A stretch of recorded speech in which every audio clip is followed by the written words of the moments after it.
set 500 years further on. We wanted to do this because we wanted to make there would be a big separation. This is going to be a big sequel. There's lots of new stuff in there. 500 years further on, you start as, really powerless. You're just this urchin kid that lives in the streets of the slums of this city called Bowerstone. You're completely powerless. Now, I love this because I'm really telling the story of what it's going to feel like to attain power. So after a while, after you've been a kid for a while, you'll really appreciate the feeling of power that you get later on in the game. Why shouldn't we be playing games, us core gamers be playing games with people who don't play games? So that all comes down to the control system. And what I can do is I can say to the casual gamer, look, here you go, press the blue button. Don't worry about it, something cool's going to happen. Press the blue button, you'll swing your swords. But for the core gamer, what we've allowed them to do is power up that blue button, the sword button, in a load of ways. You can add flourishes to it, you can add combined combat to it, rhythm-based combat to it, context-sensitive combat to it. In other words, that's really deep on what you do with that one blue button. And you can do exactly the same with that on the yellow button, which is guns, and the red button, which is magic.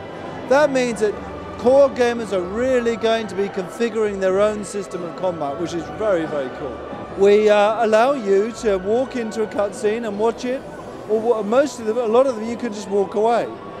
And if it's important, the person who's trying to tell you the information will chase you down. Why not? If it's not important, then the person will say, okay, fine, you don't want to hear about it, forget about it. In these cutscenes, during this cutscene's playing, normally I just sit back and watch. In Fable 2, you can use any of your abilities. You can use things like your expressions to alter the dialogue as the cutscene's being played. So if you think that someone's saying something funny, laugh at them. If someone's saying something sad, laugh at them anyway, see what they do. Just feeling that freedom to get involved, that word freedom again, to get involved in these cutscenes in the way you want to get involved, I think makes them more meaningful. If you want to rush through this story, you can. You can finish it in probably 12 hours, I don't know the exact time. But you're going to be poor. You're going to be a poor, famous hero. If you want to complete this story and be rich and famous, you're going to have to start earning money and going out to work. And going out to work is a whole new set of sub-games. You can become a barman or a blacksmith or a woodsman. You can even become an assassin. There are mini games, but with that money you earn, you can then start speculating. You can buy properties, you can do those properties up, and you can sell them off again.